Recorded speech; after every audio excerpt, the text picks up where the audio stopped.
Mas eu queria dizer o seguinte, presidente Diogo e demais companheiros.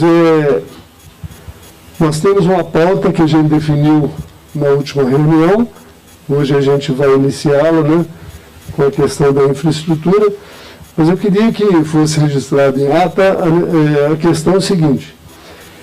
O transporte suplementar, a gente vem sofrendo já há algum tempo com problemas graves e que nos preocupa, né, os permissionários, a questão do tempo que a gente vai levar para cumprir essa nossa pauta, e ela vai ser cumprida, não tenho dúvida disso, a gente vai chegar lá, mas antes mesmo disso, a gente precisa de medidas emergenciais para solucionar problemas urgentes do sistema. Então, queria deixar aqui registrado a necessidade da gente buscar soluções operacionais, soluções nessa questão da receita que é deficiente, para que a gente possa cumprir com as nossas obrigações de forma adequada. Só queria deixar isso bem claro.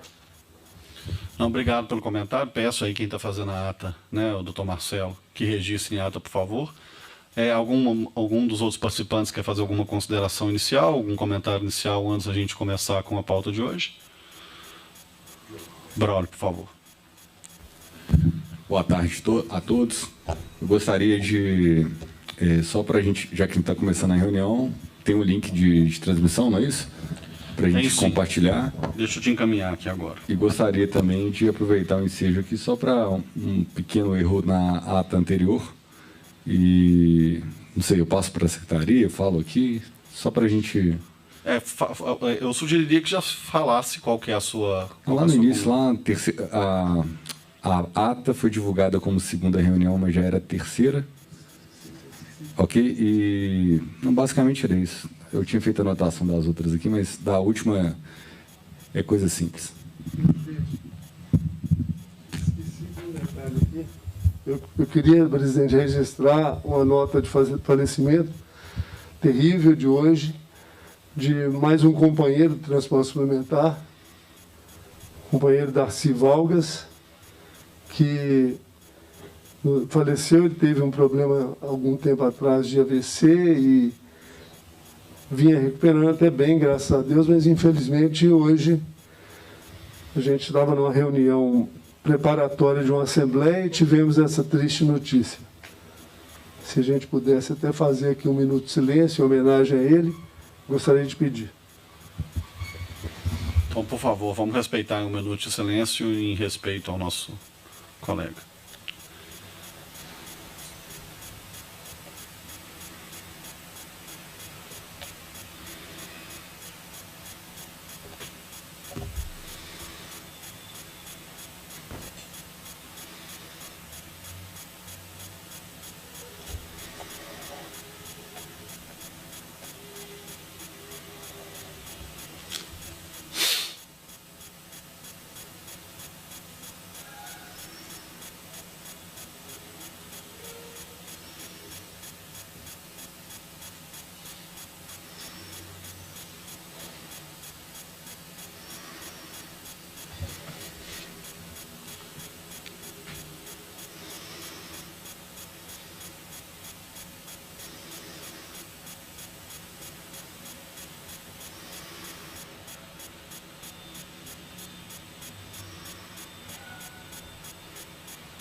Bom, findo aí as manifestações iniciais, eu vou passar a palavra.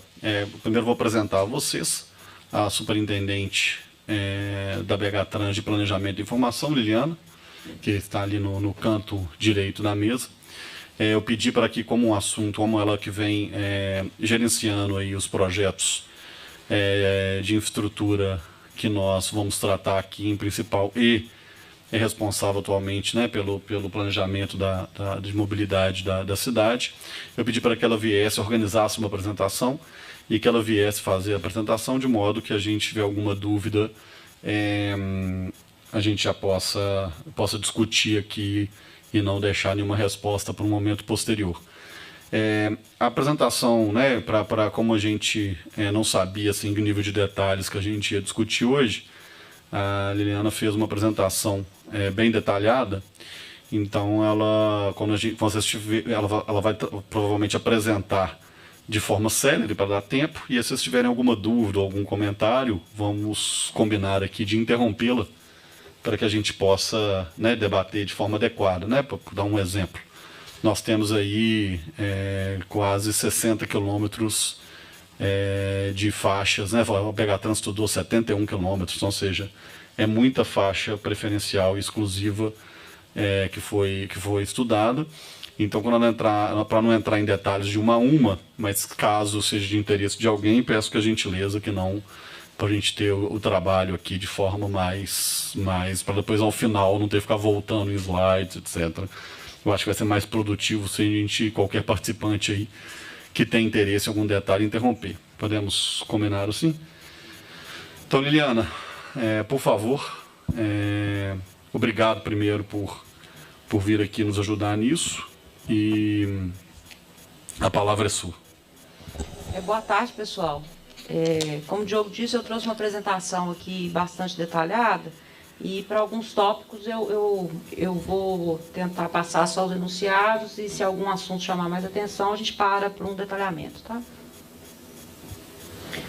Bom, a gente trouxe algumas lâminas aí, já que o tópico é infraestrutura, mas dos aspectos gerais dos nossos números do transporte coletivo hoje.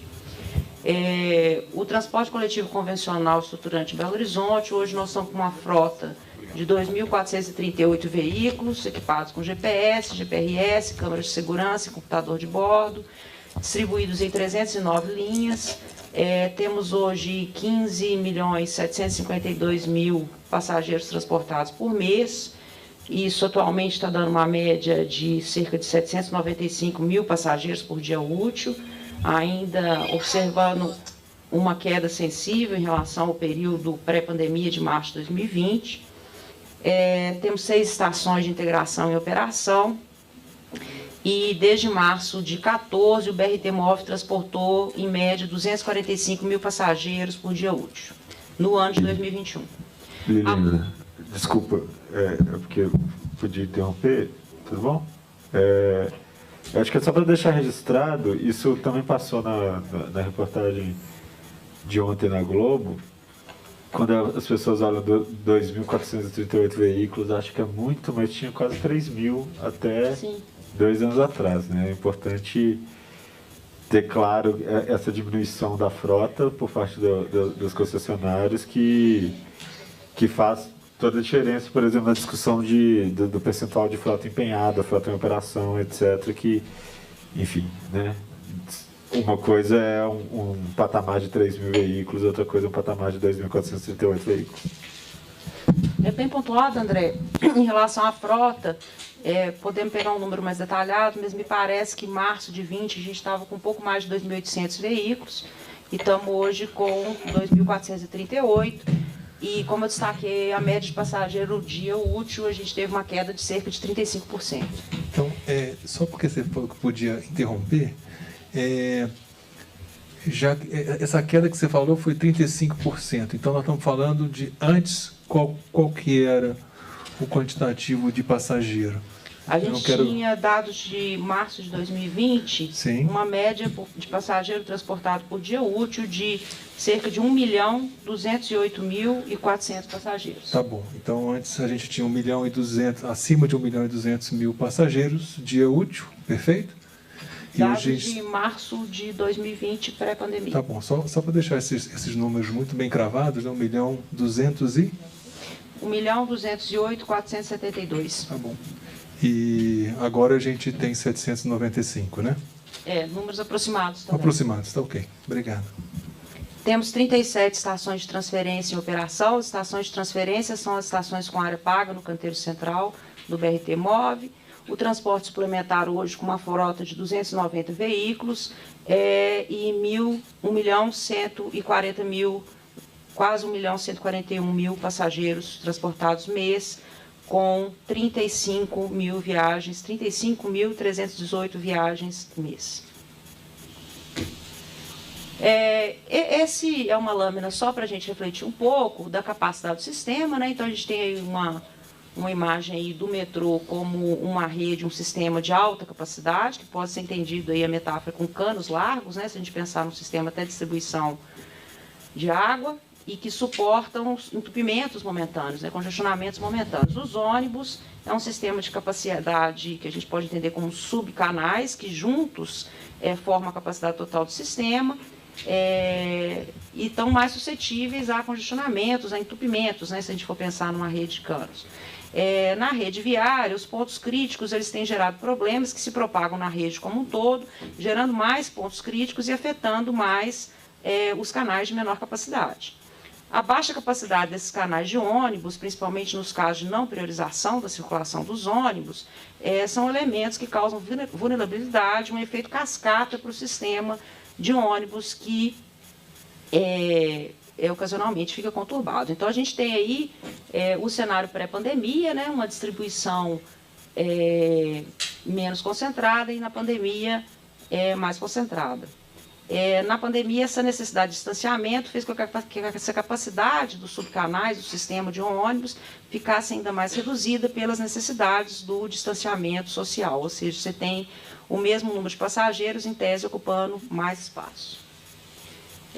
Essa lâmina aí é uma lâmina teórica, né, acho que todo mundo conhece, da capacidade dos sistemas, né, e dos nossos principais corredores aí. Então, a gente tem a Nossa Senhora do Carmo, que tem um total de cerca de 13.500 passageiros hora pico sentido, somados aí passageiros municipais metropolitanos, a Cristiano Machado com 23.500 passageiros hora pico sentido, a Antônio Carlos com 24.000 passageiros hora pico sentido e a Avenida Amazonas é o nosso principal corredor se considerados os passageiros municipais metropolitanos.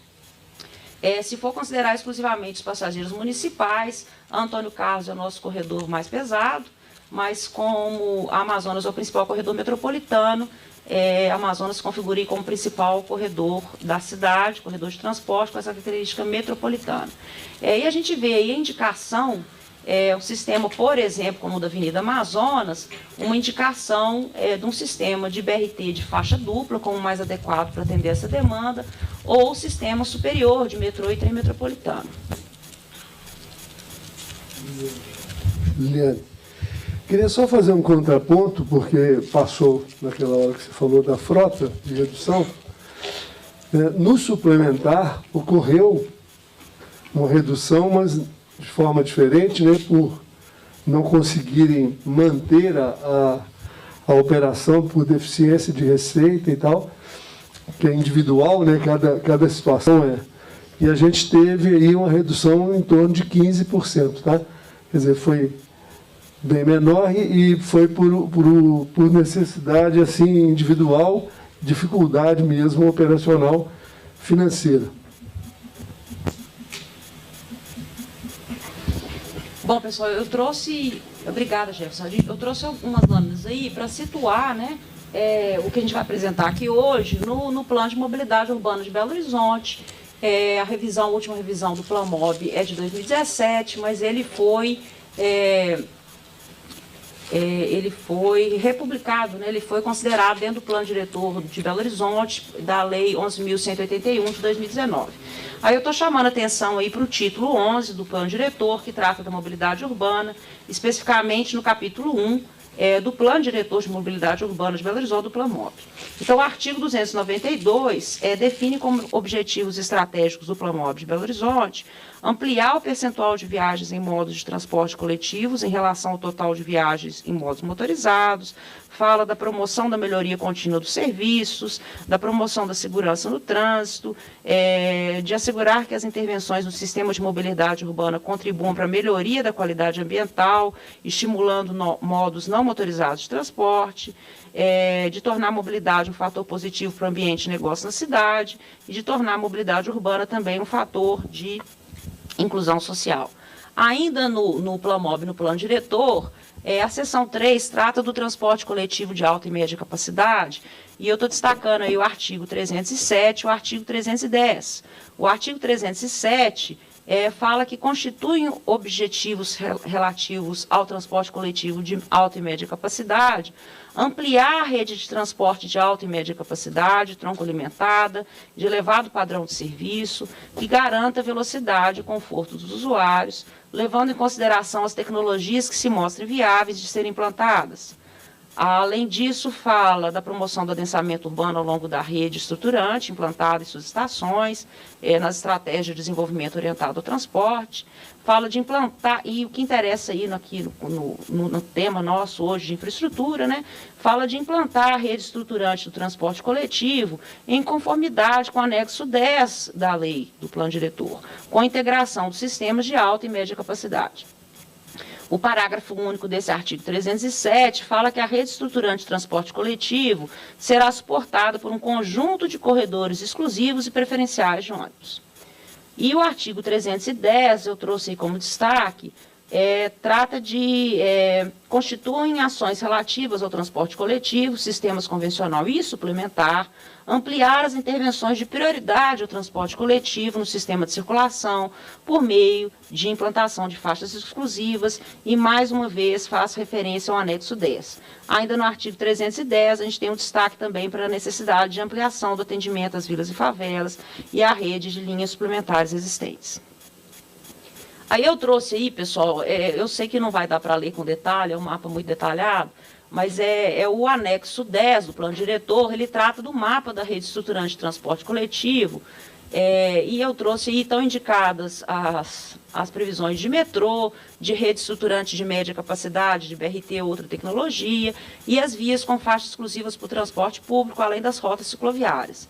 Embora eu vá concentrar a apresentação aqui hoje nas infraestruturas voltadas para o eixo mobilidade coletiva do Plamob, vocês podem perceber que todos os trechos aqui para os quais vão ser apresentadas estudos, planos ou projetos, em fase, inclusive, alguns deles de implantação, eles estão mapeados aí, foram previstos no plano diretor de 2019. E aí, pessoal, eu estruturei a apresentação aqui em 3 grandes temas. O primeiro tema é o das faixas exclusivas, para as quais foram feitos estudos, projetos, e nós estamos em fase de implantação. Vou mostrar a programação da implantação dessas faixas exclusivas. Vou falar um pouco do corredor BRT Amazonas, que também está em fase de estudos para contratação de projeto e implantação, e vou falar um pouco do metrô também, os estudos que a gente tem aqui em Belo Horizonte. Então, vou começar com esse, vou chamar de primeiro capítulo. Não, antes do primeiro capítulo ainda tem, a gente trouxe aqui, antes de entrar na seção das faixas exclusivas, alguns dados do monitoramento do Plamob. Esses dados, eles são alguns dos indicadores do balanço da mobilidade, que são os indicadores do Plano de Mobilidade Urbana de Belo Horizonte, que está saindo do forno nesse momento, mas esses indicadores, especialmente de mobilidade coletiva, eles já estão disponíveis desde o começo do ano. O balanço como um todo só está saindo agora, porque os dados relativos a sinistro de trânsito com vítima, eles só são consolidados a partir do julho do ano subsequente. Então, agora nós estamos com os dados, que são muitos indicadores relacionados a sinistro de trânsito com vítima, os dados de 2020. Eu trouxe alguns indicadores. O primeiro deles é o índice de desempenho operacional. E o índice de desempenho operacional é um indicador que é a ponderação entre os índices de cumprimento de programação, pontualidade de viagens, conforto de viagens, confiabilidade mecânica, segurança das viagens e de infração regulamentar. Liliana, posso fazer um comentário sobre esse indicador? Claro. Eu já trouxe esse ponto outras vezes. Vocês estão vendo aí que ele quase chegou abaixo de 60 entre 2013 e 2014. Ele é um índice que leva em conta todos esses pontos que a Liliana colocou, só que a questão é que tem que mostrar a equação desse índice, porque, por exemplo, isso eu sei de cabeça, assim, o índice de infração regulamentar é 5%. Então, assim, as empresas de ônibus, elas multiplicaram por 20 o número de infrações que a BH Trans conseguiu identificar, e mesmo assim vocês veem que não cai tanto o índice de desempenho operacional. Outra coisa que eu acho que é importante discutir de verdade assim, é abrir assim, o que é o cumprimento de programação. Assim, uma coisa é você cumprir um quadro de horários de 20 horários, outra coisa é você cumprir um quadro de horários de 10. Se você cumprir 8 viagens no quadro de horário de 20 horários, é um baixo cumprimento de programação. De um quadro de horário de 10, não tão baixo assim. Então, se não é tautológico esse negócio, se você, tipo, corta o quadro de horários e aí a empresa consegue cumprir a programação porque o quadro de horários foi cortado e você não consegue identificar o corte no quadro de horários pelo índice de desempenho operacional. Não sei se foi claro o que eu quis dizer. E a outra coisa é que tem a ver um pouco com o que a Lili colocou no começo, é que assim, o link de, por exemplo, de GPS e GTFS da BH Trans, que estaria disponível para a gente entender essa questão de cumprimento de programação e pontualidade de viagens, está fora do ar. E, assim, a gente já está falando isso há muito tempo, que a gente tenta usar esses dados para poder avaliar o quanto de oferta de ônibus existe na cidade, e esses dados são fora do ar. Então, mesmo alguns desses critérios, isso faz parte da infraestrutura, viu, Diogo? Assim, porque eu não estou desviando, assim, eu tô querendo dizer que isso faz parte da infraestrutura, a gente conseguir saber o grau de cumprimento desses critérios, senão a gente fica com um índice que parece razoável, mas ele está, na verdade, maquiado, entendeu? Ele está maquiado pela construção dele próprio e pela capacidade de aferição dele. Obrigado. André, não sei se eu entendi o que você falou. Sobre a questão, você tem um quadro de horário.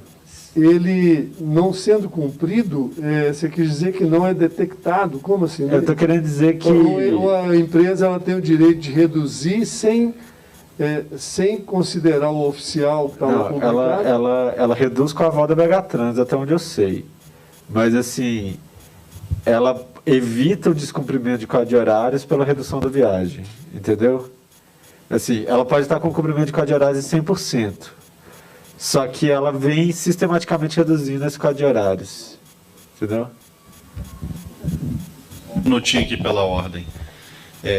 O vereador Gabriel acabou de ressaltar que não está transmitindo a equipe técnica aí.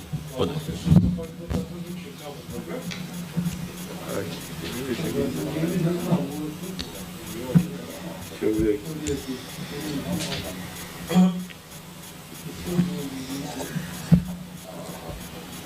Estamos aqui, ó. Estamos aqui. Como assim? Eu acho que você errou o link. Talvez. Eu te mando aqui.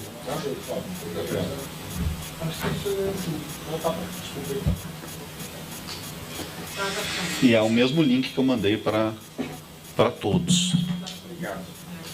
Mas deu para entender? Não, é o seguinte, porque caiu ali para 65% a taxa operacional. E depois ela sobe. Só que não necessariamente aumentou o número de viagens. Não. Provavelmente ali houve um acordo da BH Trans com aquela redução que já tinha sido forçada pelo descumprimento, entendeu? Não é isso? É isso. Pronto. Obrigado. Pode continuar, pessoal? Pode. Eu não ouvi, André, que eu não estou te vendo. Pode, obrigado. Ô, André, tentando comentar aí em cima do seu comentário, os indicadores, eles não demonstram assim, isoladamente a realidade total, né? E dentro dos indicadores do Plamob, a gente pode analisar cada um desses indicadores isoladamente. É um retrato, né, de um determinado ângulo. A fórmula desses indicadores foi definida no Plamob, né, que teve inclusive processo de discussão na Conferência Política Urbana, mas eu acho que a boa notícia para todos é que esse ano nós vamos ter Comurb, né? E o Comurb é responsável, inclusive, pela revisão dos indicadores. Então, ponderações desse tipo, como você fez, o índice, dos vários índices que compõem o índice de desempenho operacional, a gente tem, por exemplo, eu vou te confessar que eu não conheço a fórmula de cor, tá? Talvez você saiba até melhor do que eu. Que um determinado índice daquele tem um peso só de 5% em relação ao índice total, eu tenho a impressão que isso pode ser rediscutido e esse indicador, eventualmente, pode ser, inclusive, alterado aí no processo de discussão do Comurb, que deve ser instituída esse ano de novo, né? Em relação aos dados abertos, André, só para concluir aqui antes de você falar, os dados abertos, a notícia que eu tenho é que eles estão disponíveis, sim. Eu vou conferir isso amanhã cedo, mas qualquer dado que você precisar em relação a dados abertos de transporte, e eu posso afirmar isso porque nós estamos tendo contato com muitos desenvolvedores, pessoas que estão desenvolvendo disponibilidade de informações em tempo real em aplicativos, e não me chegou nenhuma reclamação não, tá? Então, se você estiver precisando de algum dado que você não teve acesso, por favor. A ideia nossa é a ampla divulgação desses dados. Assim, as relações que a gente teve com a BH Trans para tentar acessar dados sempre foram super tranquilas, super solícitas, né? Mas a questão está fora do ar, a gente está tentando usar esses dados para desenvolver, eu estou registrando aqui que está fora do ar, que está instável, que a gente não consegue identificar o deslocamento da frota por GPS mesmo, e eu falei isso desde a primeira reunião. E a questão do desempenho operacional, ou eu estou muito enganada, ele é uma fórmula que está presente no contrato. Eu não estou com o contrato impresso aqui, mas ele é uma fórmula presente no contrato, porque os outros índices que tem no OBSMOB, que é o Observatório de Mobilidade Urbana, a fórmula deles é, de fato, debatida no observatório. Só que o índice de desempenho operacional é um parâmetro que avalia o cumprimento contratual também. Então, ele está definido em contrato. E essa ponderação dele que é o pulo do gato aí, entendeu? Porque ele não demonstra, de fato, o desempenho operacional. Mas nada impede que no âmbito do balanço da mobilidade do OBSMOB a gente propõe seja definida uma nova fórmula que talvez se trate melhor a partir das discussões, né? Sim, mas aí ela teria que ir para o contrato. A grande questão é que mude o índice que dê validade legal para as coisas aqui. Sim. Liliane, só fazer uma pergunta também, só para tirar uma dúvida. Aquele ponto de mínimo ali no velocidade operacional média, ele está em 2020, efetivamente, ou ele está um pouco antes? Ele é o de 19. Que é o de 19. Eu vou entrar nele agora. Só fechar o primeiro, que é o desempenho operacional, que a gente falou muito, mas não falou do resultado, né? A gente teve uma pequena queda, então a gente tem aí, 2019 a gente tinha 79,4 e 2020 a gente teve 75. Aí entrando no que você estava comentando, do velocidade operacional... Deixa eu só fazer uma parte aqui, rapidamente. O André, você havia falado na primeira reunião que ele estava instável, que ele estava fora do ar, não? Agora está fora do ar. Hoje, nesse exato momento, ele está fora do ar. Eu estou falando com o pessoal do Tarifa Zero que está fazendo essa captação de dados e está fora do ar. Eu te mando o link, se você quiser. Está fora do ar. Não, você está falando, eu acredito. Só para registrar isso, para eu checar lá que não só está instável, como agora que saiu do ar. Por favor, Liliana, pode continuar.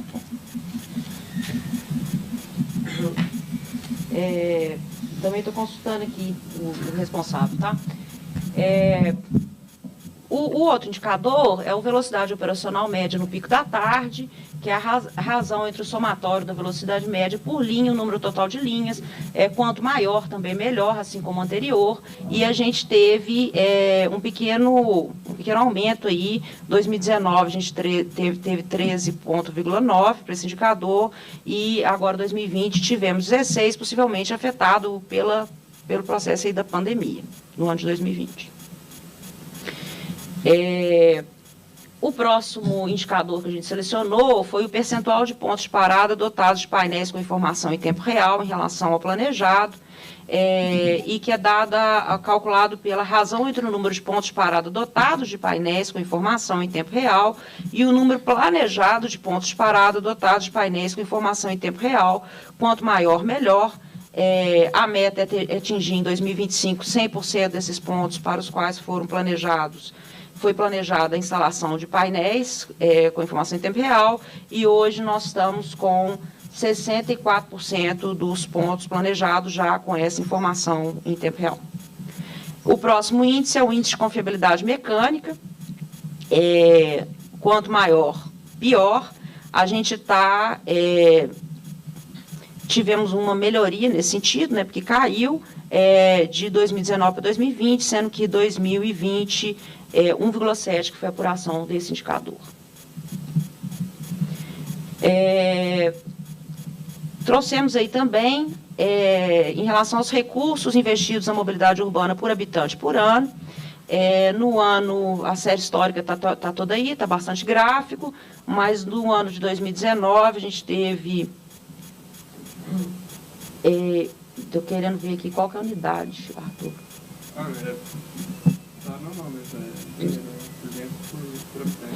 Por habitante, 202,8 por habitante por ano, e 2020 teve uma pequena queda aí de 190,9, mas ainda superior a 2018.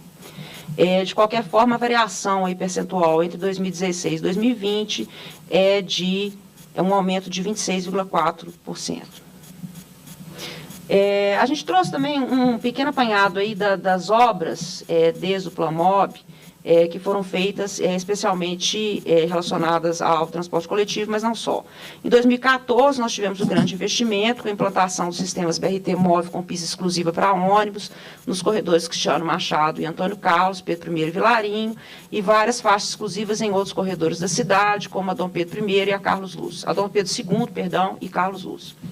Em 2014, ainda foi feita a complementação de obras viárias no Complexo da Lagoinha, junto, um pouco posterior à implantação do MOVE, com a implantação de um novo viaduto interligando a Avenida Cristiano Machado com o hipercentro da cidade. Entre 2017 e 2019, a gente teve a criação de algumas novas linhas do sistema de ônibus suplementar para atender demandas da comunidade. A gente destacou em 2017 a criação da linha S19, Hospital Evangélico Shopping Boulevard, e em 2019 as linhas S56, São José Vilarinho, e S92, Esplanada Buritis. No rotativo, a gente teve um marco também importante, que em 2018 teve a implantação do sistema de rotativo digital. Em relação ao sistema cicloviário, a gente teve, entre 2010 e 2020, a implantação de cerca de 108 quilômetros de ciclovias, e entre 2014 e 2019, aliás, não entre 2014, a gente teve um marco em 2014 e outro em 2019, com a implantação de sistemas de bicicletas compartilhadas com estação, sendo que em 2014 o nosso sistema era mais ampliado do que nós temos hoje, que estão com as estações concentradas na Orla da Pampulha. A ideia é revisão dos parâmetros para a implantação desse tipo de sistema, de forma a atrair mais parceiros aí na implantação desse tipo de sistema. No trânsito, destacamos algumas obras também. De 2017 a 2020, teve início em 2017 a implantação dos sinais sonoros nos semáforos para atendimento às pessoas com deficiência visual e mobilidade reduzida, somando aí de 2017 até 2020 um total de 388 equipamentos instalados. Em 2014, a gente teve também a implantação do Centro de Operações da Prefeitura, o COP, que atua para monitorar o trânsito e o transporte da cidade em tempo real, contando também com a atuação simultânea em parceria de diversos órgãos públicos, tais como Polícia Militar, Defesa Civil, Guarda Municipal, entre outros. Desde 2013, a gente tem tido algumas implantações do projeto MOB Centro, na região central da cidade, que, entre diversas melhorias, implementou alterações na circulação viária e programação de semáforos para garantir maior segurança na circulação de pedestres, sobretudo no hipercentro. Essas ações ainda estão em andamento. Esse ano, por exemplo, foi implantada a melhoria de tempo semafórico e acessibilidade na Rua Gonçalves Dias, com a Avenida Amazonas. E estão sendo feitas também melhorias de acessibilidade nas calçadas. Temos obras em andamento na Rua Imorés, entre Ceará e Maranhão, com uma zona 30. Aí, pessoal, é o primeiro conjunto, né, até que enfim entrou, que são os projetos de faixa exclusiva. Antes de começar a apresentar, eu queria fazer um destaque aqui. Esse projeto está sendo coordenado na BHTrans pela Diretoria de Sistema Viário, especialmente pela Maria do Socorro Pirâmide Soares, Ricardo Godoy, Humberto Paulino e José Carlos Mendanha Ladeira, que é o diretor de Sistema Viário da BHTrans, e também participação importante lá da Jussara Belavinha, da Diretoria de Planejamento, mas tem uma equipe grande da BHTrans envolvida nesse processo aí de estudos, projetos dessas faixas exclusivas. Foram desenvolvidos, então, cerca de 80 quilômetros de projetos para implantação, sendo 24 quilômetros de faixa exclusiva de 6 às 19h30, 7,5 quilômetros de faixa exclusiva no pico da manhã, que operam exclusivamente no pico da manhã de 6 às 9, ou no pico da tarde, de 16h30 às 19h30, 14 quilômetros de faixa exclusiva somente no pico da manhã, de 6 às 9. Então, o anterior era aí, tá, pessoal? Era pico da manhã e pico tarde. 14 quilômetros só no pico da manhã, 800 metros de faixa exclusiva somente no pico da tarde, 12,5 km de faixa preferencial para ônibus, e, além disso, 18 quilômetros de vias com melhorias nos cruzamentos, novos semáforos, acessibilidade nas interseções e pontos de ônibus. Além disso, na preparação dos documentos para a contratação desses projetos, foram definidos todos os trechos com planejamento cicloviário previsto, de forma que os trechos cicloviários também fossem desenvolvidos juntamente com os projetos das faixas exclusivas, e vocês vão observar os resultados aqui. A implementação está prevista em 3 etapas. A primeira etapa tem extensão de cerca de 11 quilômetros, com custo estimado de 3,9 milhões. A segunda etapa tem 64 quilômetros, um pouco mais, custo estimado de 39 milhões. E a terceira etapa tem extensão de quase 4 quilômetros e o custo ainda está sendo estimado. Eu queria fazer uma pergunta, na verdade. Na reunião da semana passada, o Diogo a gente até comentou essa questão das faixas exclusivas, essas primeiras que estão sendo implementadas ali no Floresta, no centro. E assim, você vai até falar no slide seguinte, mas assim, quais parâmetros vocês estão levando em consideração? Porque eu, assim, sinceramente, e primeiro, eu acho que isso é um ponto de acordo, pelo menos entre os operadores e... desde que o suplementar possa, né, ir na faixa exclusiva, e o CETRA e a sociedade civil, que é necessário faixa exclusiva. Mas assim, faixa preferencial, como vocês podem, assim, funciona? Porque a impressão que eu tenho é que faixa preferencial em nada é praticamente a mesma coisa. E outra coisa, faixa horária para faixa exclusiva funciona? Tipo, como que vocês estão fazendo a monitoração disso? Como que está sendo colocada né, assim, quem transgride isso vai ser detectado? Existe radar? Porque senão é um custo, é um gasto que vocês vão ter que não vai dar resultado. E a outra coisa que eu queria questionar também é o seguinte: em março, o ITDP fez uma apresentação, fruto até de um trabalho que o nosso ABH fez junto com o ITDP no ano passado. A gente ficou, pelos dados de GTFS, identificando os gargalos de lentidão do ônibus, e a gente propôs muito mais faixas exclusivas do que o que vocês estão colocando aí. Uma quilometragem, acho que é 210 quilômetros. E, por fim, para terminar todos os meus questionamentos, há 3 anos atrás, eu estava lá na CRT Leste perguntando para a Liliana onde que estava a faixa exclusiva, e ela me mostrou uma licitação. E esses projetos são dessa licitação. Por que demora tanto para fazer faixa exclusiva, que é a medida emergencial mais emergencial que a gente precisa e mais célere que a gente precisa? É isso. Eu lembro vagamente, na CRT Leste, você me perguntou, a gente estava em processo de contratação desses projetos. São justamente esses projetos que agora estão prontos. Tá? Então, tentando esclarecer um pouco, essas faixas que nós estamos em implantação no momento, não é essa primeira etapa aqui, ok? Não é. O que está sendo feito agora, nesse momento, nós estamos com um plano operacional de antecipação de alguns trechos de priorização do transporte coletivo, mas não é necessariamente a antecipação da implantação dos projetos completos, tal como eles foram desenvolvidos, tá? A gente está tentando priorizar alguns trechos que podem ter resultado mais imediato, que não dependem tanto de obras, tá? Uma vez que as obras não foram contratadas, mas o que está sendo implantado, que vocês estão vendo aí na rua e alguns trechos da cidade, na rua Três Pontas, na rua São Paulo, não é exatamente esse escopo aqui, não. É um escopo mais operacional que tem em andamento. Você perguntou se faixa preferencial funciona, e aí eu vou te contar, lembrando até da nossa conversa lá na Regional Leste antes desses projetos serem desenvolvidos. Quando a gente desenvolveu os termos de referência para a contratação desses projetos, a nossa ideia ao listar são 5 lotes de vias, né, com cerca de 80 quilômetros, a ideia é faixa exclusiva para ônibus nos 80 quilômetros o dia inteiro. Mas a gente bem sabe que, assim, a gestão da mobilidade não é teórica, né? Uma série de impactos aí nos outros sistemas tem que ser avaliado.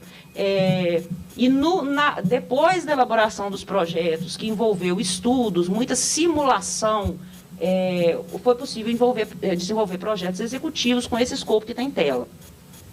Agora, tentando responder a sua pergunta, a gente tem observado que, embora não seja a nossa meta primeira, implantar a faixa preferencial, que, sim, são observados bons resultados em muitos casos, tá?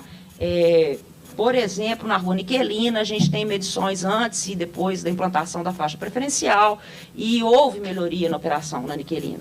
A expectativa é que, se a gente implantar a exclusiva, nós vamos ter um resultado melhor ainda, tá? E, em alguns casos, André, você tem razão, em alguns casos a faixa preferencial não apresenta resultados satisfatórios, tá? A outra pergunta, só para concluir as perguntas do André, pessoal, é em relação à faixa exclusiva com faixa horária.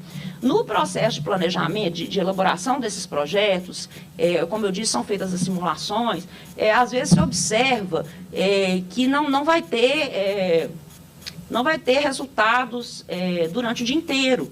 E, às vezes, a concentração do transporte público em alguns corredores, ela está realmente mais concentrada no pico da manhã e no pico da tarde. Como a implantação da faixa exclusiva implica em restrições ao tráfego geral, o nosso entendimento é que a gente, sim, a prioridade para o transporte coletivo, mas que essas restrições devem ser aplicadas quando realmente houver um resultado na operação do sistema por ônibus. Eventualmente, também, há dificuldades em compatibilizar os dois sistemas, porque o tráfego geral, embora não seja prioritário, ele também tem que fluir, mesmo porque, se houver muita restrição para o tráfego geral, ele acaba atrapalhando também as faixas de transporte coletivo por ônibus.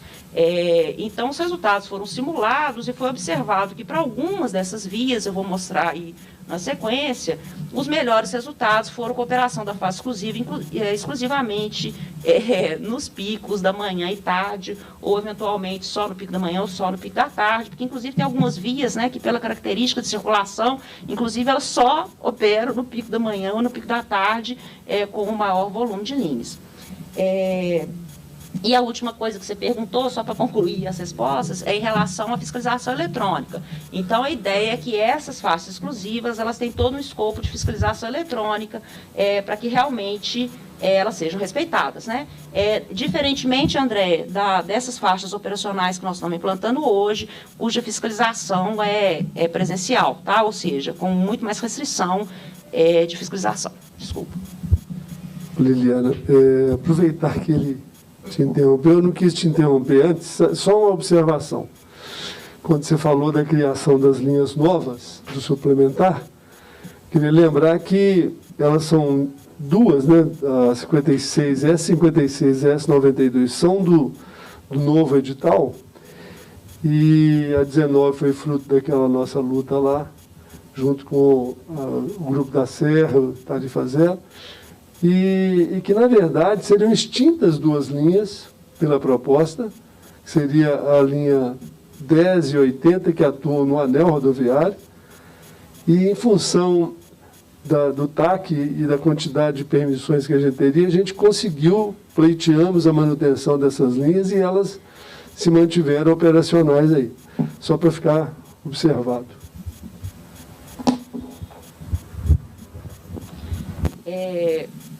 O que foi estudado nesses projetos? Tá? Até tentando responder um pouco também a ponderação de por que demora tanto a fazer projetos dessa natureza, né? É porque eles têm um nível de complexidade bastante elevado. A gente não está falando só de transporte coletivo, a gente está falando da interface com o tráfego geral, com a circulação de pedestres, eventualmente até com o planejamento cicloviário da cidade.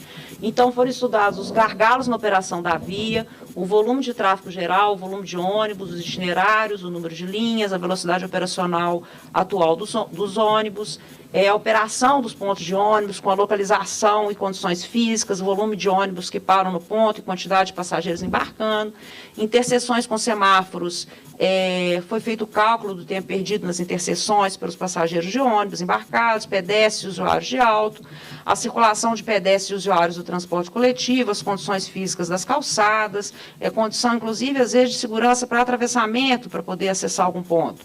Se as esquinas têm rebaixamento, também a questão da acessibilidade, inclusive por definição do plano diretor, eu vou mostrar na sequência, faz parte agora, né, dos projetos de priorização do transporte coletivo. Então, foi avaliado se as esquinas têm rebaixamento, que dê condições da pessoa com mobilidade reduzida circular, o tempo despendido para atravessar a via. A regulamentação das faixas de estacionamento também é uma outra interface com as faixas exclusivas, e se o estacionamento é permitido, proibido, rotativo, carga-descarga, ponto de táxi, quais desses estacionamentos podem ser eventualmente suprimidos ou redimensionados ou realocados para outra via nas proximidades. Eu acho que com esse escopo aqui, pessoal, eu vou passar a mostrar agora o detalhamento das soluções, e como eu disse, a proposta, como é muito, são 80 quilômetros de projeto, é passar um pouco mais rapidamente, e eu peço que se algum de vocês quiser algum detalhe específico de algum dos trechos, a gente para e vê com mais detalhe, tá bom? Mas eu tenho a impressão que no detalhamento aí, já que o André que questionou da demora da elaboração, vocês vão ver que é um nível de complexidade assim, bastante alto das soluções. Para algumas das soluções que vão ser apresentadas aqui, foram estudadas algumas alternativas que foram simuladas para decisão e definição da alternativa mais adequada para cada caso, tá? Então, no detalhamento das soluções, os projetos de faixas exclusivas ou preferenciais para ônibus, mas eu posso afirmar que a maioria foi faixa exclusiva mesmo, tá? Com adequação das calçadas, nas travessias e pontos de ônibus, ciclovias e fiscalização eletrônica.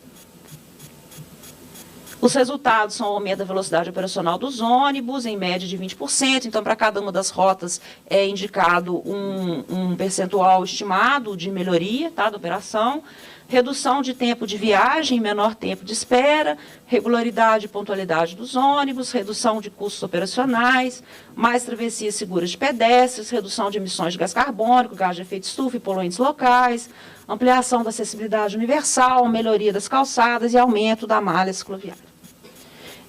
Onde que os projetos estão localizados? Na Regional Venda Nova, a gente tem coisa de apontar aqui?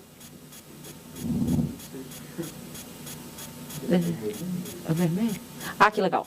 Na Venda Nova tem aqui a Padre Pedro Pinto, na Pampulha tem a Avenida Portugal aqui, e aqui acho que até tá faltando um pedacinho, porque é maior um pouco. É a Conceição do Mato Dentro, Monteiro Lobato, Apucarana e Sena Madureira, e aqui na Nordeste nós temos a Zecã da Silveira. Na Leste, nós temos... A Leste não vou apontar, não, que é muita coisa. Mas tem a Assis Chateaubriand, e está bem emaranhado ali, como vocês estão vendo, tá vendo? É aqui nesse conjunto aqui. A gente tem Assis Chateaubriand, Raul Mendes, Azurita e Flávio dos Santos, Silviano Brandão e Pouso Alegre, Curvelo e Itajubá Salinas, Francisco Salles, Álvares Maciel, Major Barbosa, Tenente Anastácio de Moura, Euclásio e Santa Luzia, Niquelina e Domingos Vieira, e Andradas. Na Regional Noroeste, nós temos aqui o conjunto Abílio Machado, Brigadeiro Eduardo Gomes e Ivaí, e na Regional Centro-Sul também, eu vou tentar ver só aqui Afonso Pena, que eu não estou enxergando bem, não, mas Afonso Pena acho que está aqui, né? Afonso Pena, Rio Grande do Norte, Professor Moraes, Avenida do Contorno, Andradas, Augusto de Lima, João Pinheiro, Praça da Liberdade, Cristóvão Colombo, Nossa Senhora do Carmo aqui e Rajagabaglia. Rajagabaglia com suas conexões na Álvares Cabral, Santos Barreto, Rodrigues Caldas, Olegário Maciel, Curitiba e São Paulo. E aí eu vou falar das 3 etapas, tá? Então, dentro desse primeiro bloco aí, que são as faixas exclusivas, a gente tem 3 etapas. A primeira etapa de implantação tem cerca de 11 quilômetros e custo estimado de quase 4 milhões. Destacando aí que pega alguns trechos da área central e que foi identificada mais essa interface para ser resolvida, da necessidade de atender às normas de acessibilidade em calçadas, que está considerado em todo o projeto, mas no caso dessas vias da área central, considerando as especialidades, como adoção de calçadas portuguesas tombadas na área central. Foram consideradas as interseções, o ponto de embarque e desembarque, as ciclovias e as rampas de pedestre, lembrando que é o artigo 303 do novo Plano Diretor de 2019, que define que as calçadas devem ser tratadas como parte integrante dos projetos de transporte coletivo. E aí eu vou entrar naquela fase que eu vou tentar passar um pouco mais rápido, porque eu vou confessar para vocês que eu tenho umas 60 lâminas com detalhamento. Então, à medida que vocês forem sentindo necessidade da gente parar um pouco e se debruçar sobre alguns dos trechos, a gente para. Pode ser assim? Então, esse trecho aí é da Avenida do Contorno e Avenida dos Andradas. Contorno aqui e Andradas, chegando aqui perto da estação na Bernardo Monteiro, aqui de integração metropolitana, na área hospitalar. Então, Contorno entre Tereza Cristina e Viaduto da Floresta, e Andradas entre Viaduto da Floresta e Alameda Ezequiel Dias. Essas aí são faixas exclusivas com horário, mas é uma faixa ampliada, de 6 às 19h30, no caso da Contorno, no sentido bairro-centro, e no mesmo horário, nos dois sentidos, na Andradas, entre Viaduto da Floresta e Alameda Ezequiel Dias. Aí, não vou detalhar, aí fica aumento da velocidade no pico da tarde estimado em 44% no centro-bairro e 32% no bairro-centro. O outro trecho é essa saída aqui da região leste, aqui, Niquelina, esse daí é Álvares Maciel, Major Barbosa, Tenente Anastácio, Euclásio e Santa Luzia. Na Álvares Maciel, o que foi simulado é um aumento da velocidade no pico da tarde em 58%, é uma faixa exclusiva de 6 às 19h30, e Major Barbosa, Tenente Anastácio de Moura, Euclásio e Santa Luzia é outra rota. Niquelina e Domingos Vieira, essa que eu estava confundindo com a anterior. Então, a gente tem aqui Niquelina e Domingos Vieira, que é uma outra rota. A previsão é de faixa exclusiva apenas no pico da manhã e no pico da tarde, de 6 às 9 no pico da manhã e de 16h30 às 19h30 no pico da tarde. O aumento esperado da velocidade é apenas 3,5%, considerando que lá já tem faixa preferencial implantada. Hoje a preferencial é de 7 às 9 apenas no pico da manhã. Mas é a hora mais carregada, tá, desse corredor. A Domingos Vieira é uma faixa exclusiva também de 6 às 19h30 e a expectativa de aumento de velocidade é de 27% no pico da tarde. A segunda etapa é a mais robusta, ela tem cerca de 64 quilômetros e um custo estimado de 39 milhões. A gente tem a Padre Pedro Pinto, que tem uma expectativa de aumento da velocidade operacional no pico da tarde de 18% no bairro-centro e 25% no centro-bairro. E aí vai descrevendo os trechos, tá? Entre Menezes e Estação Venda Nova, que a Padre Pedro Pinto é um trecho longo. Então, aí detalha a solução entre Rua Menezes e Estação Venda Nova, entre Estação Venda Nova e Pedro I, a faixa exclusiva no pico da manhã, no sentido bairro-centro. Entre Estação Pampulha e Rua, aí já mudou, para a Avenida, saiu da Padre Pedro Pinto e entrou na Portugal. O aumento de velocidade operacional no pico da tarde, estimado vai ser de 4% no bairro-centro e 9% no centro-bairro. E aí está mostrando o trecho entre Estação Pampulha e Rua Arvoredo. É uma faixa exclusiva, que é com faixa horária, mas é uma faixa bastante estendida, de 6 às 19h30, no sentido bairro-centro. Continuando na Avenida Portugal, fala aí da alteração do trevo com a Pedro I, que é um arranjo bastante detalhado de alteração nesse trevo. Novos semáforos propostos na Portugal com a Avenida Guarapari, com Rua dos Estados, na alça com a Rua Sheikh Najib Assaoui, Rua das Canárias com a Avenida Guarapari, Rua das Canárias com a Avenida Ministro Guilhermino de Oliveira e Rua das Canárias próximo a Francisco José Teixeira. Ou seja, é um projeto de implantação de faixa exclusiva de ônibus que a gente tem essa quantidade de novos semáforos aí previstos, tá? Também na Portugal, a gente tem o arranjo compatibilizando com a ciclovia, que será implantada junto à calçada, no sentido bairro centro, bidirecional, ao longo de toda a avenida. No trecho entre a Rua do Arvoredo e Francisco Bretas, a gente tem melhoria nos cruzamentos, acessibilidade nas calçadas e melhoria nos pontos de ônibus. Outro trecho é a Rua Conceição do Mato Dentro, e Rua Monteiro Lobato, e Rua Pucarana, e Rua Sena Madureira, e a previsão de uma faixa exclusiva no pico da manhã, nos dois sentidos, na Conceição do Mato Dentro. Previsão de aumento da velocidade operacional no pico tarde de 4% no sentido bairro centro e 11% no centro bairro. A Avenida José Cândido Silveira também é um trecho grande, faixa preferencial das 6 às 19h30 nos dois sentidos. Hoje nós não temos nenhuma priorização para o transporte coletivo lá. Previsão de 2 novos semáforos de pedestre e o tratamento dos pontos de ônibus. A Abílio Machado também é um trecho complexo. A gente está falando de Abílio Machado, como eu mostrei no mapa menor, Avenida Brigadeiro Eduardo Gomes, e aqui um pedacinho da Avenida Ivaí. Faixa exclusiva também numa faixa ampliada, de 6 da manhã às 19h30, nos dois sentidos. Estacionamento permitido. Então, para cada um dos temas da mobilidade urbana, você tem uma gestão específica, uma definição de projeto específica. Então, como exemplo aí, por exemplo, estacionamento nesse trecho vai ser permitido após as 19h30. Abílio Machado, na Praça Paulo VI, tem implantação prevista de um rotor. A foto de baixo mostra mais ou menos a desorganização lá atual, né, e a solução que está sendo proposta, com a programação dos semáforos alterada, facilitando a acessibilidade dos pedestres à praça, que hoje não tem essa acessibilidade definida. O cruzamento com a Avenida Heráclito Mourão também de Miranda é um cruzamento importante, também tem previsão de arranjo geométrico, de sinalização. A Avenida Brigadeiro Eduardo Gomes e a Avenida Ivaí, a previsão de faixa exclusiva das 6 às 9 no pico da manhã, nos dois sentidos, com previsão de aumento da velocidade operacional no pico da tarde de 35% e 10% no centro-bairro. Esse pico da tarde quase certamente está errado aí, tá? Porque a faixa é no pico da manhã.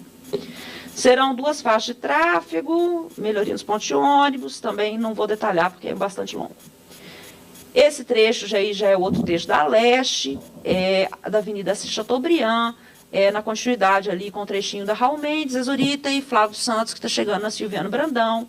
É um trecho bastante carregado também, onde está prevista a faixa exclusiva, numa faixa bastante estendida, de 6 às 19h30. Esse trecho ele é muito estratégico para a conexão da área central com toda a região leste da cidade, ou boa parte da região leste.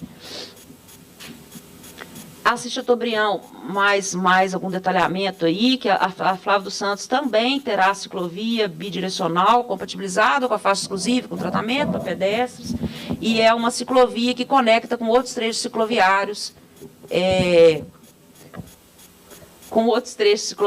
nas imediações ali. Flávio dos Santos com Silviano Brandão tem um novo arranjo bastante sofisticado aí, foram testadas e simuladas diversas alternativas para esse cruzamento, um cruzamento bastante estratégico, e foi definido esse arranjo aí, que eu não vou descrever com detalhe não, mas foi simulado com resultados bastante bons. Avenida Silviano Brandão, aí nós vamos falar do trecho entre Flávio dos Santos e Conselheiro Rocha, quase chegando a Andradas, e entre Flávio dos Santos e Cristiano Machado. São 2 trechos com operação bastante distinta. Nesse trecho aí a faixa exclusiva vai ser no pico da manhã e no pico tarde, com gestão de estacionamento e gestão do tráfego geral também, que é bastante pesado. Esse é o outro trecho que eu havia falado, entre Cristiano Machado e Flávio dos Santos, e para esse trecho não vai ser faixa exclusiva, vai ser faixa preferencial, de 6 às 9 no pico da manhã, no sentido Cristiano Machado, Avenida Flávio dos Santos, não é rua. Nesse trecho, a gente tem a circulação da linha 62 do MOV, Estação Venda Nova, Savassi e Hospitais. O outro trecho já é um sistema viário mais restrito, são vias mais estreitas, mas bastante estratégico, é o da Pouso Alegre, entre Capitão Bragança e Avenida Flávio dos Santos, que, além de tudo, compatibiliza com solução de ciclovia à esquerda. e gestão de estacionamento e melhoria de interseções com acessibilidade para pedestre, que de modo geral foi uma ênfase em todo o projeto, mesmo porque o sistema de ônibus não vai funcionar e não vai ter prioridade se não tiver acesso adequado aos pedestres. Esse trecho da Pouso Alegre, entre a Avenida Flávio dos Santos e Rua Itajubá, faixa exclusiva também numa faixa bastante ampliada de 6 a 19h30, com perspectiva da simulação aí de um aumento bastante substancial na velocidade de cerca de 43%, de até 43%. Essa rota Jacuí aí pega Curvelo, Itajubá e Salinas, no sentido centro-bairro, aumento da velocidade estimada em 36%, é uma faixa exclusiva no pico da tarde, de 16h30 a 19h30, e o trecho da Pouso Alegre e Itajubá, no sentido bairro-centro, também a faixa ampliada de 6 a 19h30, com bons resultados esperados, de aumento até de 43% na velocidade, mesmo porque nesses trechos, embora tenha uma operação intensa aí de transporte público, não há qualquer prioridade. Rua Itajubá e Avenida Francisco Salles, aumento da velocidade previsto de 33%, com uma faixa preferencial entre 6 e 19h30, numa faixa bastante ampliada também. A Avenida do Contorno entre Francisco Salles e Rua Sapucaí, também tem vários arranjos aí de novos semáforos. A Avenida do Contorno, entre Augusto de Lima e Francisco Salles, tem alterações, inclusive, para acesso aos bairros, o acesso do transporte coletivo e do tráfego geral. No caso aí, está falando de uma alteração no acesso ao bairro Parado, substituindo a conversão à esquerda, que sempre é um problema no sistema de mobilidade, na Rua Platina pela Rua Herê. E melhoria de acessibilidade para os pedestres também nessa interseção importante. Esse trecho é da Contorno, entre Augusto de Lima e Avenida Francisco Salles, que também contempla alteração na circulação para acesso ao bairro Gutierrez, que a forma de viabilizar a implantação da faixa exclusiva, implicou também alterações para o tráfego geral, tá? Com vias de grande carregamento e importância no sistema viário. Melhoria de condição de travessia na interseção da Contorno com Olegário Maciel e Leopoldina, que hoje tem travessias de pedestres bastante não ideais, vamos dizer assim, né? A Avenida do Contorno, aí é um arranjo ali na saída da Serra, essa não, a da Serra é do croquis ali, do desenho à esquerda, e aqui no desenho à direita é o acesso ao São Lucas aqui, é isso? Avenida Raja Gabaglia, entre Contorno e Barão Homem de Melo, a previsão é de um aumento de velocidade de transporte coletivo de 8%, é a faixa exclusiva no pico da manhã, de 6 às 9, no sentido bairro-centro. Vai ter uma nova interseção com a Rua Amoroso Costa, com instalação de semáforo, próximo ao Verde Mar. Entre Barão e Trevo do BH Shopping, uma outra caracterização de trecho, vai ter ciclovia do lado direito, no sentido centro-Belvedere, junto à calçada largada, e acréscimo de mais uma faixa de tráfego para acesso a Barão Homem de Melo, e na Barão, entre a Raja e a rotatória da Mário Werneck. Essa interseção aqui, um conjunto de interseções aqui é bastante complexo, né? Quem conhece bem ali, entrada e saída do Buritis. Afonso Pena também foi um grande desafio de fazer a previsão de implantação dessa faixa exclusiva. A previsão, a gente tem um aumento de velocidade de até 37% no sentido bairro-centro e 21% no sentido centro-bairro. O projeto está pegando o trecho da Praça Rodoviária, esse é o primeiro trecho, entre Praça Rodoviária e Avenida Getúlio Vargas, onde está prevista a faixa exclusiva de 6 a 19h30 nos dois sentidos, e contemplando ainda a ciclovia unidirecional de cada lado do canteiro central, e sobre o canteiro após a Avenida Carandaí. Esse projeto também ele é bastante complexo. No trecho completo. Estamos dizendo da Rio Branco até a Praça da Bandeira? Aí está falando só até a Getúlio Vargas. Depois da Getúlio Vargas é uma outra descrição de trecho e aí vai mostrar como é que vai ser. Eu celebro, eu sou quase sepultado diariamente aqui, pedalando. Deve melhorar um bocado. Eu contava o tanto de vezes que eu dormi no ônibus preso na Assis Chateaubriand e passou 40 minutos e não cheguei na Silvia Durante. Então, tem a ciclovia unidirecional de cada lado do canteiro central, e esse arranjo vai mudando nos diversos trechos. Por exemplo, ali, após a Carandaí, é sobre o canteiro, tá? Esse aí é uma visão ali na frente do Palácio das Artes, dá para ver bem o atravessamento da ciclovia, ela mudando de diretriz, saindo do canteiro central e vindo para a junta calçada nesse ponto. Vocês podem perceber que tem uma interface grande aí, tanto no que se refere à gestão de estacionamento, questões do patrimônio cultural relacionadas a essas calçadas, aos imóveis tombados, inclusive o próprio palácio. Na Praça Benjamin Guimarães, a gente tem alteração na circulação para redução dos estágios semafóricos de 3 para 2, o que sempre é um alívio para o sistema. O trânsito da Cláudio Manuel na saída do bairro Serra vai mudar um pouquinho, né? Hoje você desce aqui Estevão Pinto, Cláudio Manuel, e já acessa Afonso Pena e Getúlio Vargas. Vai ter uma mudança aqui, usando a Piauí à direita e Getúlio Vargas, para poder melhorar essa interseção aqui, que é 3 tempos. Na Afonso Pena, entre Getúlio Vargas e Trifana, e Mestre Lucas, ali nas proximidades da FUMEC, esse trecho vai ter faixa preferencial das 6 às 19h30, nos 2 sentidos. A ciclovia, nesse caso, também sobre o canteiro central, com exceção do trecho da Praça Milton Campos, que será na própria praça, à direita, no sentido centro-Mangabeiras, ali pertinho do ginástico. Na Avenida Afonso Pena ainda, faixa preferencial das 6. Isso daí, na verdade, o texto é o mesmo, vocês me desculpem, só tem um desenho melhor da ciclovia no canteiro central. Aí na Praça da Bandeira, a ciclovia vai estar junto ao que está chamando de rotor aí, mas é a própria praça, né, em volta da praça. Manutenção do ponto de táxi e do ponto de táxi-lotação na Praça da Bandeira. Na Praça Milton Campos tem um arranjo também diferente, e criação de ilhas para facilitar a travessia dos pedestres e possibilitar a reprogramação semafórica. Na Rio Grande do Norte, entre Afonso Pena e Contorno, a previsão de faixa exclusiva de 6 às 9, no pico da manhã, e também tem ciclorrota, inclusive no trecho do Rio Grande do Norte, entre Contorno e Antônio de Albuquerque.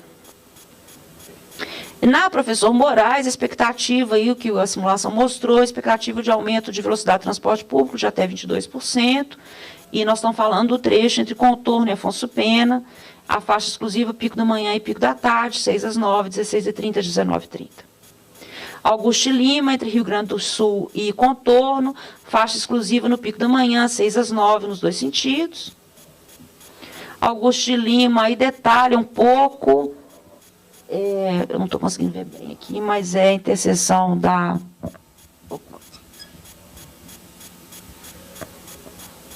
A gente que está falando do quarteirão entre Barbacena e Contorno, e como é que vai ser a circulação no local. Depois Álvares Cabral, Santos Barreto, Rodrigues Caldas, Olegário Maciel, ali na região da Praça Assembleia. Tem uma inversão aqui da circulação da... Rodrigues Caldas e da Santos Barreto, prevista. Velocidade média no pico da tarde passará de quase 10 km por hora para 15,3, aumento de 55% previsto. Ainda no trecho Álvares Cabral, Santos Barreto, Rodrigues Caldas, eu estou trazendo um detalhe aí da geometria, faixa exclusiva de 6 às 19h30. Ali nas proximidades do CREA também, na Álvares Cabral, Santos Barreto, Rodrigues Caldas, Olegário Maciel, vai funcionar com 2 pistas no mesmo sentido. A Rua São Paulo, entre Álvares Cabral e Afonso Pena, previsão de faixa exclusiva de 6 às 19h30, uma faixa bastante ampliada. Aí está a nova geometria proposta. Curitiba e Santa Catarina, faixa exclusiva das 6 às 19h30. Ainda Curitiba e Santa Catarina, que está mostrando um pouco do aumento lá dos canteiros centrais, para melhorar a organização das faixas e distribuição de faixa pedestre também. João Pinheiro, Praça Liberdade, Cristóvão Colombo, outra rota, para a qual está prevista a faixa exclusiva das 6 às 19h30, nos 2 sentidos. É um projeto, um trecho bastante complexo também. Para esse trecho, havia previsão de ciclovia na João Pinheiro, não foi possível compatibilizar a manutenção da ciclovia com a faixa exclusiva de ônibus, mas isso foi amplamente discutido e nós temos uma ciclovia que deve ser implantada até antes da faixa exclusiva na rua Sergipe, como rota alternativa, e a ciclovia da João Pinheiro. Também acho. É terrível. Eu estou ouvindo vocês, mas não estou sabendo de onde vem a voz, tá, gente? Vereador Gabriel aqui, não é porque... Eu até reconheci, mas não estou te vendo. Estou aqui, ó, na sua... Ah, tá. Não é porque realmente aquela ciclovia o risco da gente capotar numa porta que abre, ou num pedestre que está no meio, ou numa raiz, você tem que desviar de todos os lados. De cima ver os galhos, de baixo os pedestres, do lado da porta. É dureza. Mais fácil andar na rua. É, mais fácil. A ciclovia da Sergipe, nós estamos bastante entusiasmados, tá? Ficou muito boa. Legal. A terceira etapa, pessoal, tem cerca de 4 quilômetros. São alguns projetos, eles ficaram para a terceira etapa, não foi à toa, eles têm um nível de interferência maior em alguns casos. Carlos Luz com Conceição do Mato Dentro, ali perto do FMG, tem previsão de aumento da velocidade no pico da tarde de 4 e 11% no sentido centro-bairro. Então, tem novos arranjos aí geométricos de sinalização para interseções importantes. Nossa Senhora do Carmo, um dos projetos mais desafiadores, a faixa exclusiva está no pico da manhã de 6 às 9 e de 16h30 às 19h30, no pico da tarde. No centro-bairro terá uma faixa exclusiva de ônibus e 3 faixas de tráfego misto. Vai ter alteração do trevo do Belvedere, melhorando a fluidez, principalmente na rua Professor Rodrigues Seabra, saída do Belvedere. Tem um novo arranjo aí. Hoje a gente faz esse movimento aqui, né? Professor Rodrigues Seabra volta aqui para poder subir a Nossa Senhora do Carmo. Agora vai ter a possibilidade de entrar aqui para uma agulha. Nossa Senhora do Carmo ainda tem ciclovia também, tá? Nesse caso aí, o destaque é para uma travessia de pedestres em frente ao supermercado Super Nosso. Isso é uma demanda antiga, a travessia para o bairro Santa Lúcia. A gente tem ponte de ônibus do lado de cá e do lado de lá, e não tem nenhuma travessia de pedestres. Ou seja, você fica imaginando que o usuário que chega por aqui e vai embora no outro sentido, como é que ele faz para transpor a avenida e pegar o ônibus, né? Então, esse é um dos problemas que vai ser resolvido. Aí está mostrando um pouco o arranjo da ciclovia, um arranjo complexo. Ciclovia em frente à loja elétrica, esse trecho aí. Os pontos de atenção, principalmente para esse, eu acho que para um projeto como um todo, para os 80 quilômetros, principalmente para esse, não é principalmente para esse bloco 3, não, vale para os 3 blocos, principalmente os da área central. A aprovação do padrão de calçadas nas áreas que têm tombamento, que são conjuntos urbanos tombados, a viabilização dos recursos para a implantação de parte da segunda etapa e da terceira etapa, uma vez que a primeira etapa vai ser implantada com recursos próprios dos contratos BH-Trans. A definição junto à SMOB e SUDECAP sobre a recuperação do pavimento e projeto complementar necessário à obra de estrutura de pavimentação para a terceira etapa. Essa terceira etapa ela tem obras de pavimentação necessárias, tá? E a definição da estratégia de viabilização de recursos para a implantação dos equipamentos de fiscalização eletrônica.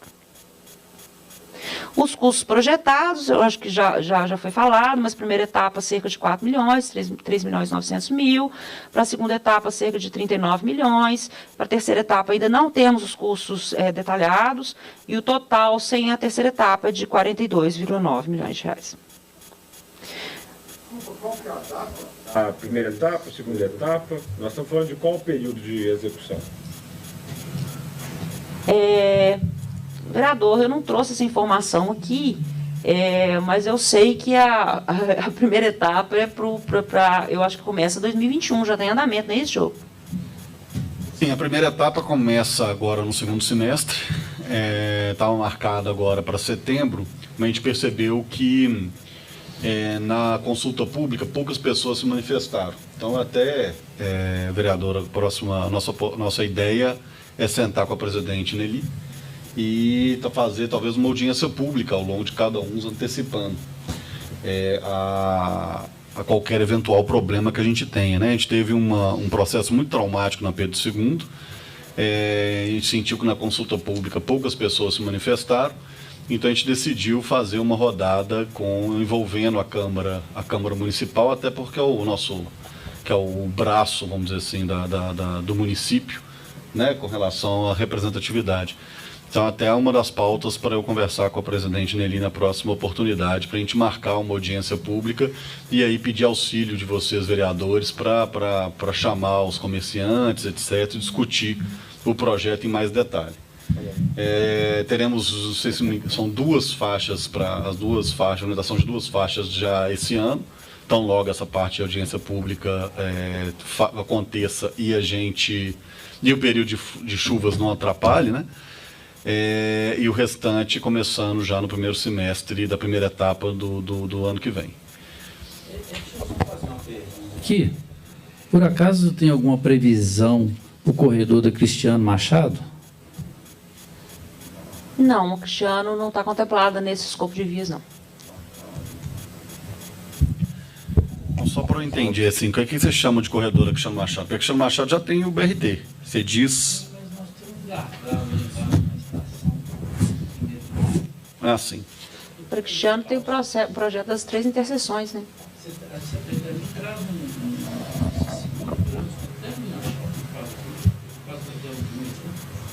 Ah, tá. Não, entendi. Então seria ali naquela interferência que tem com o metrô. Isso talvez até seja um ponto, vereador Reinaldo, para a gente, principalmente que tivemos mais um anúncio do metrô, para ver se estaria contemplado no projeto. Porque aquele ali foi um gargalo naquela expansão, né, do governo Eduardo Azeredo, que causa transtorno por trânsito ali e tudo. Então talvez seja um ponto a ser colocado para resolver nesse processo de modernização do linha 1, né? Mas um bom ponto para levar para o debate, assim como demanda do município. Podemos... Gostaria de perguntar também, pode ser, sobre a questão dos custos e as etapas do projeto. Eu percebi aqui que a primeira etapa tem um custo por quilômetro e na hora que a gente vai para a segunda etapa, esse custo sobe mais de 50%. Por que isso? É uma complexidade de implantação? Não, os projetos ficaram prontos no começo desse ano, né, com precificação e etc. Então nós selecionamos aqueles de mais fácil implementação para já começar o mais rápido possível. Então, na verdade, a primeira, segunda e terceira etapa foram divididas em velocidade, tanto na existência talvez já contratos existentes da prefeitura que poderiam fazer a execução da obra mais rápida, e obras que estão, por corolário, obras relativamente mais simples. Então, por isso que tem essa diferença. Sim. Tá. Outra questão que eu acho que é importante, porque assim, o foco principal do nosso comitê aqui é de discussão do contrato e a discussão da tarifa, né? Eu acho que é o foco. Então, quando a gente olha para essa apresentação, eu particularmente tento enxergar onde que a gente vai cair nesse ponto. E assim, o custo do espaço na cidade, ele cada vez vai ficando maior, né? Você precisa de ocupar os espaços e o próprio trânsito, né? O vereador Gabriel até usou um exemplo na última reunião, né? Que é como se fosse um corpo pronto para infartar, né? Você coloca todo mundo para trafegar nas vias e, de repente, que todos passem ao mesmo tempo, não vai ter jeito. Então, a proposta das faixas exclusivas e as faixas preferenciais é para garantir essa alocação de espaço para que o transporte público flua com a prioridade. Não adianta a gente criar a faixa exclusiva e deixar esse recurso ali ocioso. Ele está ali para realmente servir e garantir que, por ela, o fluxo seja contínuo, que ele tenha um ganho. O que eu sinto falta de enxergar é como que a gente vai ocupar os espaços exclusivos. Porque eles têm que estar sendo, de certa forma, conjugados com quadro horários, com o número de linhas. Então, por exemplo, se você coloca a faixa exclusiva, mas não gera otimização de linhas, você está, às vezes, tendo geração de espaços, entre aspas, ociosos, ou com uma carga menor do que ele poderia ocupar. Eu acho que isso aí tem que ser chamado à luz da discussão, até porque isso vai impactar lá direto na frota, contrato de ônibus, etc. Eu acho que é um ponto importante de colocar no escopo. Outra questão, a questão dos índices de produtividade, de performance, na verdade, que foi colocado lá no início da apresentação. Eu percebi que algumas faixas exclusivas estão tendo ganhos ou melhor, proposta de ganhos de velocidade relativamente baixos, né? Coisa de 5%, 3%, talvez a própria população não vá perceber isso. Vocês fizeram uma avaliação quantitativa se em alguns casos de fato não valeria a pena esse tipo de alocação pelo ganho estimado de velocidade? Alguns da apresentação ali foram na faixa de cima. Teve alguns muito significativos, 20%, 30% é muito. Mas 5%, será que vale o investimento?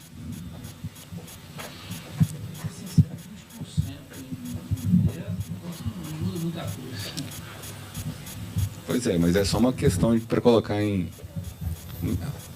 Vereador, você diz uma análise custo-benefício, né? Custo-benefício. Eu até acho que é um ponto, talvez, de melhoria na análise, que eu até concordo, mas quando a gente pensa 4, 5% com o volume transportado, e você considerar aí, vamos dizer assim, o tempo, redução de tempo, multiplicado aí pelo, vamos dizer assim, não vou nem colocar o salário médio, mas o salário mínimo, por exemplo, daquelas pessoas, vamos colocar assim, como cuja oportunidade do tempo, eu acho que é uma conta que a gente pode até fazer, mas eu acho que ela vai ser, assim, para investimento em transporte público, ela acaba sempre extrapolando, assim, muito mais. Principalmente investimentos de baixo custo como esse, né? Entende? Mas eu acho que tem que ser feito. Eu estou trazendo para refletir realmente a discussão. Porque, do outro lado, a perda de velocidade, por exemplo, também para o transporte motorizado para o restante, né, carros, motos e etc., vai existir. Você está, de fato, dividindo o espaço. Então, é por isso que eu estou colocando a questão, né, para a gente pensar sobre essa ótica. E, por fim, só para colocar aqui os pontos que eu tinha anotado, sobre a questão das ciclovias, o André mesmo, já vou te passar a bola, André, fez uma apresentação recente lá no Compur relativo à questão da disponibilidade de serviços de mobilidade dentro das diversas regiões da cidade. A questão da ciclovia é um ponto que me intriga, porque onde você tem muita mobilidade e você implanta a ciclovia, às vezes você não está, de fato, fazendo com que a pessoa que vai deslocar no primeiro quilômetro, né, que eu acho que é o termo que vocês têm utilizado, né, não vai para usar a ciclovia. Não seria o caso de levar essa discussão mais próximo das demais centralidades e também dos pontos de origem do tráfego de pessoas, ou seja, onde as pessoas começam a viagem para ir para o trabalho e tudo, não seria um ponto focal de melhoria das estruturas de ciclovia e não na região central? E aí, André, eu posso perguntar, complementar também? Não estou falando que é um ponto importante da cidade, não, Gabriel. É claro que a gente está aqui só colocando luz assim, sobre aspectos que eu entendo que são importantes. Eu acho que essa discussão que você está colocando, vereador, ela é bastante importante assim, da gente ter clareza de tentar colocar para a sociedade, assim. E aí uma coisa que eu quero entender, assim, eu não sei se eu perdi, mas então assim, essa primeira etapa ela vai ser feita agora esse ano, a previsão, o cronograma dela é esse ano, e a segunda etapa, que é o grosso da quilometragem, vai ser feita ano que vem. É isso, Liliana? Isso, o segundo bloco é ano que vem. E tem esse processo das audiências públicas, André, que ele tem que ser vencido antes do início da implantação de cada um dos blocos. Sim, porque assim, dentro das obras possíveis, das obras viárias possíveis, eu acho que, assim, eu duvido que eu esteja enganado, posso estar, mas é o tipo de obra viária com o menor custo possível, assim, por quilômetro, entendeu? Não é tirando recapeamento, assim, você não está criando novas faixas, não está criando viaduto, etc. Essa cidade está muito acostumada, agora a bonança passou, mas quando teve período de dinheiro, o que ela fez foi colocar viaduto, assim. Eu moro ali no Sagrada Família e eu vejo todo dia o minhocão tardio ali no Cristiano Machado, que não faz sentido nenhum. E aí, para dizer duas coisas, assim, o ideal, que não é o que vai acontecer, eu até entendo, mas o ideal é uma coisa que a gente insiste muito, e eu acho que talvez vocês tenham mais claro na cabeça o exemplo de Fortaleza, por exemplo. Eu sei que Fortaleza implantou, assim, de uma maneira emergencial, não tão estruturada, mas numa magnitude muito grande, uma quantidade de faixa exclusiva imensa na cidade, assim. E eu acho que o mais importante é gerar uma mudança de comportamento, entendeu? É estabelecer essa mudança de comportamento, porque o que a gente está discutindo aqui passou lá os indicadores de queda de velocidade operacional, a gente tem 13,6 km por hora no pico da tarde do ônibus, que é um negócio assim, surreal, entendeu? Tipo assim, se você treinar aí, você vai sair correndo, você vai chegar na frente do ônibus, entendeu? E aí, esse tipo de desconforto faz com que as pessoas usem carro, moto, etc. Então, quando você possibilita um aumento significativo na velocidade operacional, você está iniciando um ciclo virtuoso em que você atrai, se você consegue fazer isso de maneira estrutural, sistemática e sustentada no tempo, e é isso que é importante, por isso você tem que fazer. Por isso, quanto mais você fizer de uma vez, melhor. Você está tirando os usuários do carro e da moto, passando eles para o ônibus, e você está fazendo com que os usuários do ônibus se sintam mais confortáveis. Então, assim, um sujeito que está lá ocupando... isso tem vários gráficos, assim, né? O quanto de espaço que uma pessoa ocupa circulando de carro, assim. Então, para chegar no mesmo lugar que a pessoa que está no ônibus, assim, você pode fazer... Né, você falando nesse bem escasso que é o espaço público, você pode fazer várias razões, assim, várias equações, você vai ver que vale muito a pena investir na ciclovia, mesmo que no começo você trave o trânsito do carro e da moto, assim, entendeu? Mesmo que isso possa acontecer, que eu acho que não vai acontecer, mas mesmo que isso acontecesse, seria bem-vindo, assim. E aí é isso, assim, a questão considerando todos esses estudos operacionais, eu pessoalmente acho que a BH Trans foi cautelosa demais nesse negócio, foi devagar demais nesse negócio, devia ter colocado isso com a prioridade das prioridades, mas considerando todos esses negócios de faixa horária, momentos preferenciais, etc, etc, etc, o quanto mais rápido se fizer e quanto maior a quantidade se fizer, mais você consegue garantir que tudo que esteja sendo feito se garanta, entendeu? Você tenha efetividade. Porque o negócio é isso, assim, essa é minha opinião, se você coloca lá os 200 metros de faixa exclusiva ali na Curvelo, Pouso Alegre, ali no Itajubá, e só, assim, o tanto de carro que tem lá, a galera em pouco tempo vai tentar fazer aquilo, com que aquilo vire letra morta, entendeu? Obrigado. Alô? Só para a gente pontuar, Eliane, quanto mais da sua apresentação você acredita que falta? Falta uma passagem rápida pelo corredor Amazonas de BRT e depois nós vamos falar um pouquinho de perspectivas metroviárias. Quanto tempo? Só para ajudar o nosso coordenador aqui da reunião, para a gente não... Mais uns 10 minutos para o corredor Amazonas. Então, eu tenho uma proposta aqui para os nossos participantes, que você apresente, vamos cronometrar aí 10 minutos para a gente cumprir o que é necessário na sua apresentação, e depois nós fazemos as intervenções, porque senão paramos muito. Vocês topam? Vamos lá. Raul, você tinha alguma coisa para perguntar, só para não te cortar? Não, eu pergunto depois, mas, Liliane, só um ponto que eu queria saber se você tem alguma previsão. Eu sei que, obviamente, a implantação de faixas exclusivas e faixas preferenciais demandam aí recursos públicos para fazer esse investimento, mas existe uma possibilidade também, vocês obviamente são conhecedores disso, de fazer a inversão no sentido, de repente teria um custo menor. Existe esse estudo? A gente poderia contar com essa implementação em um futuro próximo? Eu creio que sim. Esse conjunto de vias que estão recebendo a priorização operacional agora, eu acho que vai tentar atuar nesse sentido.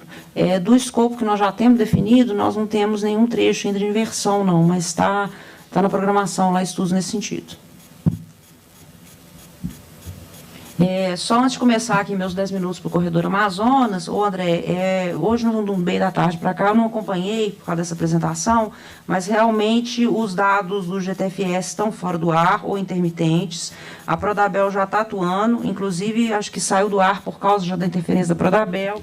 Parece que foi informado priorização para amanhã cedo, tá? Mas é um problema que já está no radar. Os parceiros aí que utilizam dados em tempo real também já acionaram. E do convencional nós estamos sem dados do serviço em tempo real, e o suplementar está funcionando, tá? Mas a previsão já foram acionados, abertos, chamados aí, amanhã de manhã está resolvido. Então, deixa eu cronometrar meu tempo aqui. Pessoal, então eu vou apresentar um pouco do próximo corredor nosso de BRT, que é o corredor Amazonas, tá?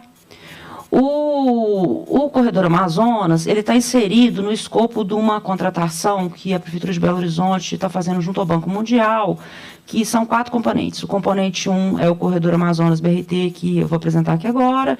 O componente 2 é a Vila Cabana do Pai Tomás, na área de influência. O componente 3 envolve estudos, planos e projetos estratégicos, inclusive plano de estruturação do Jatobá, estudos para a viabilidade da implantação de estações de integração, como Salgado Filho e Nova Suíça, e projetos para assentamento de interesse social. O componente 4 trata de fortalecimento institucional, e o que eu gostaria de destacar aqui é que a gente tem em andamento na Prefeitura de Belo Horizonte um trabalho multidisciplinar das equipes da SMOB, da Secretaria Municipal de Obras e Infraestrutura, da Superintendência de Desenvolvimento da Capital, da BH Trans, da Urbel, do Planejamento Urbano, do Meio Ambiente, da Diretoria de Patrimônio e da Prodabel. As alternativas propostas, nós temos a operação à esquerda e a operação à direita. Nós chegamos a estudar esse corredor como um corredor de faixas exclusivas à direita, até ano passado, com a administração nova, agora em 2021, a chegada do Diogo na BH Trans, foi tomada uma decisão e da gente estar fazendo esse corredor com a solução à esquerda. Eu acho que a ideia é que talvez a gente fizesse um grande investimento, né, mesmo com as faixas exclusivas direita nesse corredor, para não ter os resultados esperados, e aí foi tomada essa decisão, e a gente está bastante entusiasmado com as possibilidades de resultado aí que eu vou mostrar para vocês. Eu ia falar um pouco da justificativa da gente estar implantando o BRT. O desempenho do BRT nas nossas métricas lá, ele é muito superior na avaliação do usuário ao sistema convencional aqui em Belo Horizonte. Então, os corredores BRT MOV, Antônio Carlos e Cristiano Machado, são muito melhor avaliados, e as avaliações ruins, elas são muito menores no MOV do que no convencional, tá? A queda de passageiro também, ano a ano, é muito menor, muito menos sentida no sistema BRT MOV, o que nos indica que esse sistema ele é capaz de atrair mais passageiros e manter esses passageiros. Nessa crise de mobilidade que nós estamos vivendo, com queda crescente de passageiros em quase todos os sistemas do país. Aí também tem alguns indicadores do índice de desempenho operacional, que no MOV ele é bastante superior ao convencional. Essa métrica da mobilidade, eu só trouxe, essa lâmina já foi mostrada, para destacar aí que a Avenida Amazonas é nosso principal corredor de transporte da cidade, com 32.500 passageiros, hora pico, considerado passageiros municipais e metropolitanos, o que indica a implantação do sistema BRT faixa dupla ou superior. A situação atual do corredor Amazonas, nós temos cerca de 13,9 km de velocidade dos ônibus, a operação dos pontos de embarque nos declives sem ultrapassagem e pontos de embarque e desembarque com extensão insuficiente. Então, os objetivos do projeto, do ponto de vista da mobilidade urbana, são reduzir os tempos de viagem do transporte coletivo e melhorar as condições do tráfego geral na Avenida Amazonas, dentre outros objetivos que eu vou destacar aí. Vou pular isso daqui, que são as diretrizes que nós estabelecemos para a mobilidade urbana, ambientais, urbanísticas, e vou direto aqui. Hoje nós temos esses 3,9 km de velocidade em média no corredor, e a nossa meta é alcançar 24 km por hora de operação do transporte coletivo, com faixas exclusivas à esquerda no corredor. Aí está a parte coloridinha, vou tentar mostrar aqui, a parte coloridinha para ter uma ideia da abrangência no município, tá? Mas eu vou mostrar com um zoom aqui melhor. Para quem vê cor aí, pessoal, o que está em amarelo aqui, tá vendo? Essa é a Avenida Amazonas, no trecho entre Praça Raul Soares e Anel Rodoviário. São cerca de 7,5 km aqui, onde está prevista a implantação de faixa exclusiva à esquerda, com estações com área paga junto ao canteiro central. Além disso, está previsto também tratamento de faixa exclusiva à esquerda, aqui na Olegário Maciel, entre Caetés e Praça Raul Soares, e faixa exclusiva à direita, nesse trecho da Amazonas, entre Espírito Santo e Praça Raul Soares. Aqui nesse trecho a gente tem uma única linha, é uma linha do MOV, a linha 30, mas é uma linha muito importante e pesada. Complementarmente aqui, então, nós temos faixas exclusivas de tratamento, prioridade ao transporte coletivo, faixa exclusiva à esquerda, no trecho amarelo do Amazonas. Tem um pequeno trecho de conexão aqui da Amazonas com o sistema viário, que a gente está chamando de Vias do Barreiro, dentro do município de Contagem, especialmente a Avenida Cardeal Gianni Pacelli, Davi Sarnoff e Tito Fulgêncio, são 3 quilômetros, que a gente considera que são importantes como conexão e transição da solução esquerda para o grande, para o sistema também de ônibus muito importante aqui, de conexão metropolitana, aqui logo perto da Praça Luiente, no município de Contagem. Essas outras vias aqui do sistema viário do Barreiro, elas são vias para as quais está previsto o tratamento de faixa exclusiva de ônibus à direita, no sistema que a gente chama de alimentador das estações Barreiro, Estação de Integração Barreiro e Diamante. O que está em azul aqui também são vias que vão receber tratamento prioritário ao transporte público, principalmente a Olinto Meirelles aqui, e esse trecho da Valdir Soeiro Henrich, dentro do escopo do licenciamento ambiental do Complexo Logístico Barreiro, da Valorec Mannesmann, em processo de licenciamento ambiental no município. O que eu gostaria de comentar aqui, que é uma das estratégias para esse projeto, nós estamos com a proposição de alguns chamados bolsões ambientais, ou zonas de amortecimento, aqui adjacentes ao corredor, que são áreas onde a gente pretende implantar conexões de mobilidade ativa e também dispositivos de drenagem urbana sustentável, trama verde e azul, mais arborização, paisagismo, são áreas que como se fossem de amortecimento mesmo do corredor para conexões de mobilidade ativa com sistemas já implantados ou projetados em fila para implantar. A ideia é que a gente tenha, ao longo desse trecho aqui da faixa exclusiva à esquerda, estações com hora paga no canteiro central, e as estações representam pontos de conexão da rede que a gente pretende estar conversando aí com as áreas adensadas no entorno do corredor.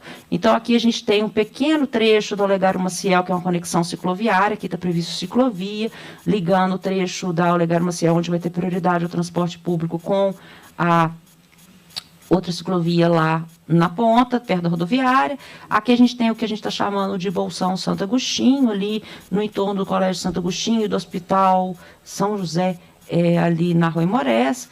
Aqui tem um outro bolsão que a gente está chamando de Gutierrez, que pega a Rua Turfa e a Rua Pedra Bonita. A Rua Pedra Bonita é definida no plano diretor de Belo Horizonte como uma conexão verde. Aqui tem o bolsão Campos Sales, Cefet 1, com a Avenida Campos Sales, aqui está o Cefet 1. Aqui, aonde? Aqui, não estou chegando. Aqui está o bolsão Cabana Vila Oeste. Aqui, do outro, atravessando o Amazonas para o lado oposto, tem o tal do componente 2, que é da Cabana do Pai Tomás, onde vai ter a abertura da via 7 de setembro, com ciclovia e urbanização aqui da Cabana do Pai Tomás. A gente cria uma conexão cicloviária importante dessa nova via 7 de setembro, com a ciclovia da Tereza Cristina. Além disso, é muito pertinho aqui da estação Vila Oeste do metrô, então a gente entende que um tratamento de zona 30 aqui nessas vias, além da conexão cicloviária de pedestres, propicia uma integração do BRT com o sistema metroviário. Liliana, se me permite, eu acho que depois desse slide aí, a gente podia ir direto para o custo, porque eu acho que a gente vai ter outras oportunidades de discutir esse projeto em detalhes, talvez até no final, ao final do comitê, se a gente tiver, em algum momento tempo, se eu tenho apresentação, eu termino a apresentação. E a parte metroviária, eu sugiro, quando a gente for discutir a parte metropolitana, já que isso é uma negociação do governo do Estado, talvez a gente discuta a parte metroviária com a presença do governo do Estado aqui, que pode dar informações mais precisas do que a gente só conversar, do que a informação que a gente tem da imprensa e de conhecidos. Bom, eu vou, se alguém tiver alguma manifestação queira constar em ata, eu peço para que a gente faça, para que o pessoal possa fechar a ata, que possa fechar a ata ali com certa celeridade, e a gente terminar hoje. Hoje a gente acabou ultrapassando um pouco o tempo. Eu só queria pontuar que eu acho interessante que a Prefeitura apresente, sobretudo aqui para os vereadores que vão fiscalizar a questão orçamentária de execução, um plano de cronograma. Acho isso importante, porque isso vai impactar aqui na nossa atividade. Visivelmente é um conjunto de metas ambicioso, no sentido em que torna mais fluido a mobilidade na cidade, mas eu gostaria de entender qual que é o processo de implementação. Pelo que eu pude perceber, há uma ideia de concluir isso até 2022, tem a primeira etapa, a segunda etapa, e, sobretudo, a questão do corredor da Amazonas. Como anda a questão do recurso, Eliane, para isso ser viabilizado? Eu lembro que tinha a ver com o empréstimo que estava para ser liberado, mas, de certa forma, ainda não tinha sido viabilizado. Só para a gente entender, então, de fato, como é que fica se a meta é fazer com que essa apresentação de PowerPoint saia toda do papel até 31 de dezembro de 2022. Acho bem ambicioso, algo interessante para a cidade, mas só para a gente poder acompanhar, avião de garra e tal. Em relação às audiências públicas, eu acho que falo por mim e pelos meus 3 colegas, a gente faz o possível para agilizar isso lá na Câmara e não ser motivo para travar algo nesse sentido. Ainda sobre infraestrutura, eu acho que depois vale a pena, isso não tem a ver com o contrato propriamente dito, nós estamos aqui repactuando o contrato e a tarifa, mas vale uma audiência de algum momento lá na Câmara para falar sobre a questão de ponto de ônibus e estrutura do imobiliário para quem espera o transporte coletivo. Minhas considerações são essas, eu gostaria que elas constassem em ata. Posso falar também? Então, eu só queria pontuar que a gente acompanha a discussão de mobilidade urbana de BH desde 2012, por aí, e viu as diretrizes no plano de mobilidade, colocadas no plano diretor, no plano de mobilidade, etc. Muitas vezes a dificuldade enorme dessas diretrizes saíram do papel, né? Então, na gestão do Calil, o mais perto que a gente está de alguma coisa sair do papel, assim, concretamente, em termos de obras, etc., em termos de prioridade ao transporte coletivo. Mas para lembrar que isso, o contexto que isso tem dentro desse comitê é um pouco mostrar um compromisso que a Prefeitura tem com melhorar as condições de operação do transporte coletivo, a velocidade operacional, dar condições para que o aumento de custos seja retido, comece a ter diminuição de custos e melhoria da eficiência e do desempenho operacional. Então, eu acho que a Prefeitura se comprometeu a isso, tá bem evidente isso. Então, esse tipo de reclamação que a gente vê dos empresários de ônibus, das concessionárias sobre a velocidade operacional, ele tem que ser colocado em contexto agora, e o CETRA tem que se comprometer a fazer a parte dele também dentro desse acordo, né? É isso que está colocado aqui no comitê. A Prefeitura, o Poder Público está fazendo o que ela pode, e agora o CETRA também tem que fazer o que ele pode. É isso. Presidente Diogo, vereadores principalmente, e a sociedade em geral, é o seguinte. Na época, em 2014, foi implementado o projeto BRT e trouxe enormes prejuízos para o transporte suplementar. De forma clara aqui, é o seguinte: as linhas que levavam do transporte convencional dos bairros para o centro tinham uma tarifa, essa tarifa normal da cidade de R$ 4,50 hoje, e havia uma concorrência normal com as nossas linhas suplementar dentro dos bairros. Com a criação das linhas alimentadoras, as estações, que baixaram a tarifa para a tarifa circular, nós perdemos praticamente todos os clientes dentro do bairro, porque a competição ficou desleal. Nós estamos falando aqui de ampliação do projeto BRT para a região do Amazonas e na época lá, nós não fomos contemplados em nada no projeto. E agora vai acontecer provavelmente a mesma coisa, né? O lado do suplementar que está envolvido nesse projeto, que ainda não estava sendo afetado, passará a ser afetado. Então, precisamos de não cometer o mesmo erro e perceber a necessidade de incluir, né, o suplementar nessa discussão. Né? Então, tá aí o projeto, é tudo muito bom, é ótimo para a cidade, mas tem que verificar o quanto que isso interfere na nossa prestação de serviço. A outra coisa, vendo os mapas ali, me chamou a atenção de alertar, vereadores, o seguinte: o transporte suplementar em algumas regiões de interseção dos municípios lindouros, a exemplo de Contagem, Nova Lima, Ribeirão das Neves, Ibirité, etc., algumas linhas nossas foram impedidas de operar na região da divisão dos municípios, sendo que linhas do convencional operam nessas condições de forma normal. E isso prejudicou em muito o nosso serviço. Eu queria alertar coisas simples ali na região mesmo da Vilma, ali mostrou ali agora Amazonas, aquela região da Vilma ali, vocês devem saber onde eu estou falando.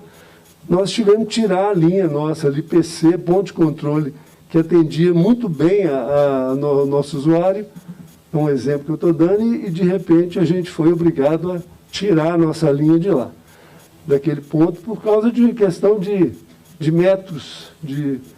Então, acho que é importante colocar isso aqui e pedir a ajuda de vocês para que a gente possa... Nas audiências públicas, fica aí um compromisso nosso, né, de quando a gente for discutir isso, Reinaldo Braulio, a gente chama vocês como participantes para opinar também. Ok, porque é importante não impedir uma atividade que traz benefício ao usuário, né, não só de Belo Horizonte, como da região de divisa, e permitir o convencional fazer o que a gente não está podendo fazer. Gostaria de complementar, senhor Jefferson, já que o senhor tocou nesse assunto, a discussão sobre a remuneração, de como vamos se dar a remuneração dos prestadores de serviço de transporte, já de fato talvez já resolva e equacione isso que o senhor acabou de colocar. E além disso, especificamente a questão do suplementar, realmente é importante porque as faixas exclusivas, elas estão em regiões que não só na região central, elas estão em outras partes da cidade também, que porventura tem uso dessas vias aí pelo próprio transporte suplementar, né? Então, tudo tem que ser colocado o quanto antes. E só para registrar também, presidente Diogo da comissão, a nossa Comissão de Desenvolvimento Econômico, Transporte e Sistema Viário na Câmara está com 100% de portas abertas para todas essas audiências públicas, bem como o vereador Gabriel já colocou.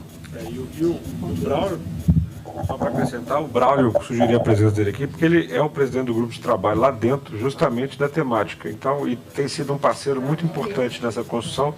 Quantas audiências públicas quiser, aliás, Liliane, se quiser, acho que vale a pena da nossa parte tentar, fora aqui da reunião mesmo, igual a gente fatiou com os temas do comitê por data, pensar por região, as intervenções que vão ser feitas por 9 regiões e criar um cronograma desde já, Diogo, de audiências públicas, até porque sua agenda já é muito cheia, você designa alguém dentro da BH Trans, futura superintendente de mobilidade, porque isso vai permear ao longo do ano que vem, e já ir fazendo uma agenda de escutas por região, e quem sabe, se as vacinas forem avançando, a gente já consiga fazer uma questão local, né? Vai em cada região, discute, apresenta o mapa.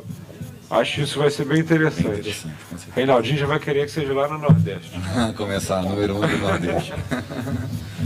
É só para ressaltar que aquela questão que eu coloquei aqui dos municípios, nós sofremos, inclusive, processos judiciais para poder excluir o serviço nessa região de divisa dos municípios.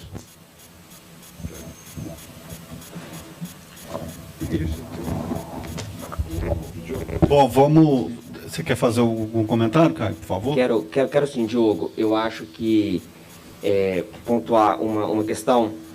Foi muito esclarecedor os dados que foram apresentados aqui, e já parabenizo você, Diogo, pela pauta, por ter colocado esse tema. E a relevância que eu vejo disso é que no final do ano passado, o Cetra ajuizou uma ação contra o município de Belo Horizonte,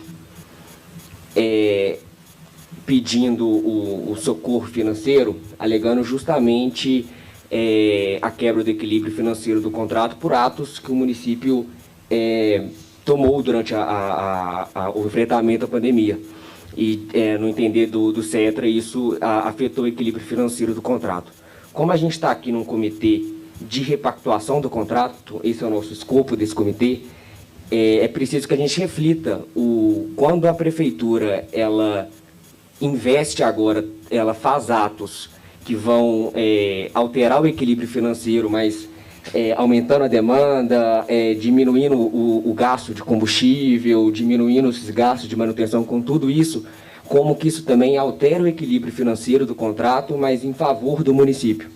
É o mesmo argumento que o Cetra utilizou contra o município no final do ano e que com todo esse projeto, todos esses investimentos, agora é o mesmo argumento, mas na outra face da moeda. Eu gostaria de deixar isso registrado.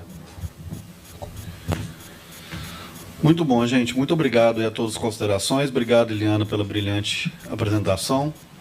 Vou pedir agora que a gente dê uma pausa para os próximos 10 minutos, 15 minutos para o pessoal fechar a ata.